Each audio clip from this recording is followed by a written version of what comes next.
پاسداران انقلاب کے کویت اور بحرین میں امریکی اڈوں پر حملے کیے ہیں۔ ایران پر امریکی حملوں کے بعد قطر، کویت اور بحرین میں خطرے کے سائرن بج اٹھے۔ پاسداران انقلاب کا کہنا ہے کہ یہ کارروائی حالیہ امریکی حملوں کے خلاف ایک عبرتناک جواب کا پہلا مرحلہ تھا۔ ایرانی سرکاری میڈیا کے مطابق پاسداران انقلاب نے بتایا کہ امریکی حملوں کے چند گھنٹے بعد ہی ان کی بحری اور فضائی افواج نے مشترکہ میزائل اور ڈرون آپریشن انجام دیا۔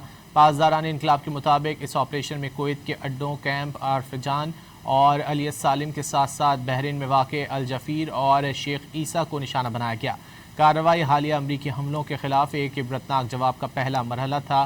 خطے میں بڑھتی ہوئی کشیدگی کے باعث کویت میں خطرے کے سائرن بج اٹھے۔ کویتی حکام کے مطابق فضائی دفاعی نظام راکٹ اور ڈرون حملوں کا مقابلہ کر رہا ہے۔ دوسری جانب قطر میں سیکیورٹی خطرے کا ہنگامی انتباہ جاری کیا گیا تھا، تاہم بعد ازاں حکام نے آل کلیئر پیغام جاری کرتے ہوئے صورتحال معمول پر آنے کی اطلاع دی۔